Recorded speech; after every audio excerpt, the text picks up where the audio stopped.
Hello students, welcome again to Jignasa Educational. Today I am going to discuss an important topic in English grammar, that is comparison of adjectives. Read these sentences. Raju's house is tall. Second sentence, Raju's house is taller than, sentence is repeated again. Raju's house is taller than Biju's. Raju's house is the tallest of all. That means tallest of all buildings in our locality. Raju's house is the tallest building of all in our town, etc. In the first sentence, Raju's house is tall.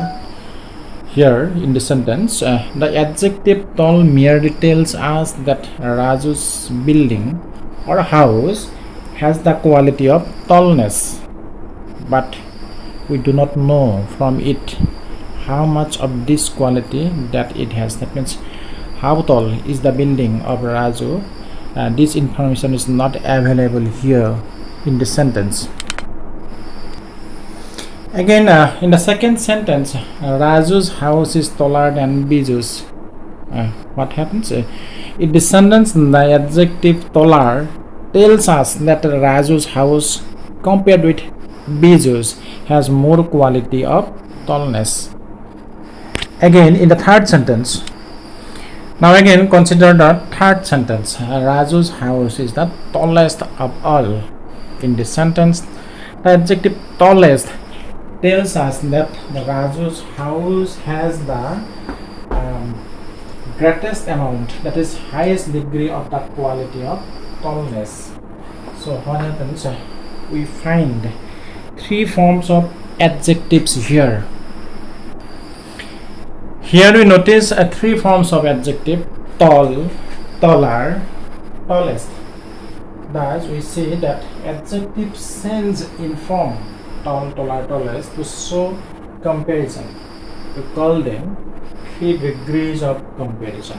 Tall, taller, tallest are the three forms of adjectives. They are called three degrees of comparison. Degrees of comparison. The adjective tall is said to be in the positive degree. The second one, the adjective taller, is said to be in the comparative degree. And finally, we call the adjective tallest comparative degree. Adjective tallest is said to be in comparative degree. The positive degree of an adjective is the positive. Repeat it again. The positive degree of an adjective is the adjective in its simple form: tall, beautiful, wide, good, high, etc. This form is used to denote the mere existence of some quality of what we speak about.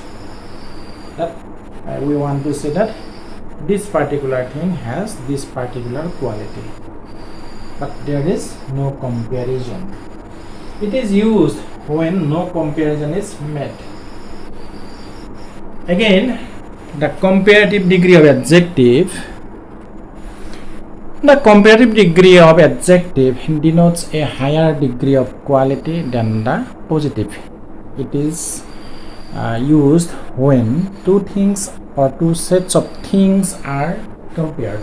Here, two sets of things. It is used when two things or two sets of things are compared.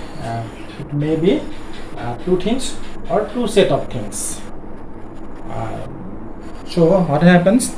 There is a comparison of two things, two men, or maybe two groups, two set of things like on. See this sentence: I am stronger than you.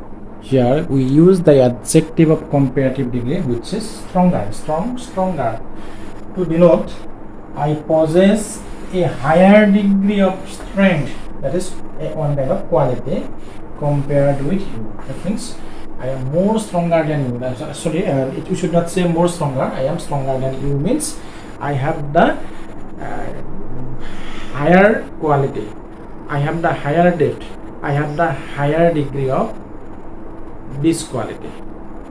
So now come to the third sentence.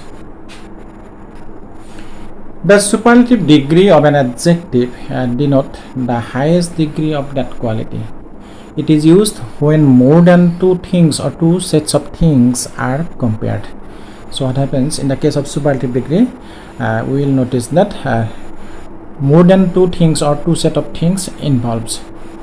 Let's take an example. He is the strongest man in our town. That means that he is stronger than any other man in our towns. There is no man in our town who is stronger than this particular person. So he is the strongest man. We say he is the strongest man. That means there is no other man in our town who is stronger than he. There is another way to express comparison. Instead of saying Robbie is stronger than Modon, we can also say Modon is less strong than Robbie. Using less before the adjective strong, we also express comparison. Similarly, instead of saying she is the ugliest girl in the class, we can say she is the least beautiful girl in the class. So students, this is all about the degree of comparison. In the part 1, we will only introduce you what the degree of comparison is. In the second part, we will give you idea how to change positive degree into comparative degree and comparative degree into superlative degree. That means how comparative degree of an adjective is made from its positive degree, from the form of positive degree, and how the superlative degree form is made from the form of positive degree. Till then, I want to say goodbye. Thank you very much for watching our videos. Okay.